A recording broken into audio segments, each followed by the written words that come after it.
Good morning, everyone. It's Lee Henson, President and Founder of AgileDad, and it's time for today's episode of the Daily Stand-Up. So without any further ado, let's get started. It's Friday. We made it through another amazing week. I hope that you had an amazing week too. Lots of big changes here in the U.S., lots of exciting things going on. The world is just becoming better and better every day, and I couldn't be more proud to be part of it. Today, it's Friday, so I have an agile, not so agile topic I wanted to talk to you about. And, we all talk about the values of Scrum: focus, openness, respect, commitment, and extreme courage. But I think that one thing that we often don't talk about that we probably should is integrity. And, standing up for what you believe in, doing the right thing, and being in the right place. And there's a story that I want to share with you about some college students, and it's called The Ultimate Test. And here's the story. It says one night, 4 college students stayed up late, partying, having a good time, even though they had a really extremely important test, a final to take the next day. The next morning, they came up with a plan to get out of taking the test.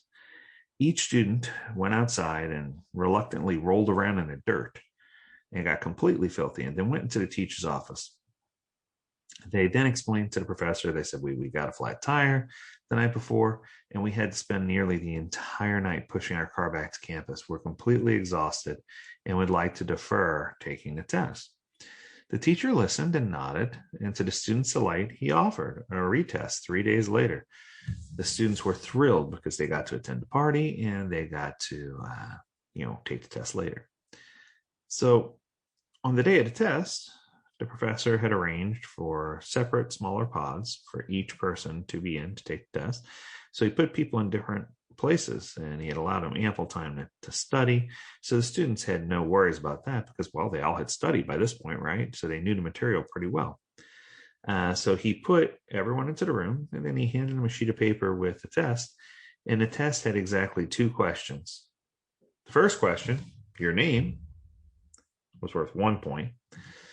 The second question, which tire was flat? Worth 99 points. Front right, front left, back right, back left.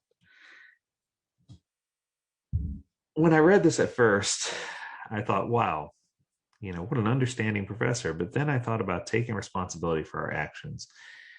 And when you're dishonest with someone, or when you're blaming other people for your mistakes and not living up to, being accountable and responsible for what you need to do. Christopher Avery talks about the responsibility process quite a bit, and being responsible for your actions and taking part of what you need to do. And what I can tell you is that people struggle with taking responsibility for their actions, and people also take shortcuts to try to avoid facing what inevitably is going to be a bad situation. In this case, since they all lied, they were all going to have disagreeing answers about which tire was flat, and obviously all would fail the test. It opened my eyes for a second and made me interested in learning more about, when we go to work each day, do we work with the utmost integrity, or do we work with the utmost integrity first, right? Do we always try to do what's right? Do we always strive to work our hardest? And I would argue that the majority of us, if I asked that question, would raise their hand and say, yeah, I do that. But the second part of the question is the more interesting part. If I asked how many of you felt like you were surrounded by people who did the very same thing, that every single person you work with came to work every day, work with the utmost honesty and integrity, and did all they could to be, a contributor.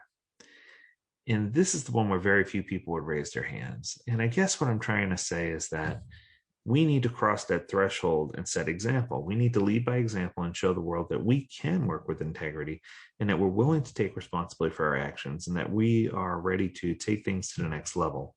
And I think that when we get to the point where we're comfortable with taking responsibility for our actions, and we're comfortable with being accountable, and we're comfortable with all these things, it's going to help us be better contributors and better team members. And it's going to help us really fly forward at a pace that's been unheard of. It's going to allow us to better understand ourselves and better understand the people that we work with. So I hope that this inspires you, this short lesson about integrity and honesty. I hope that it helps you really embrace and figure out some of the things that you can do to be a better person and to be a better contributor.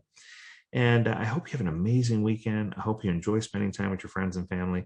And as always, we encourage you to stay healthy, stay well, and stay agile. Until next time, we'll see you on Monday. Do take care.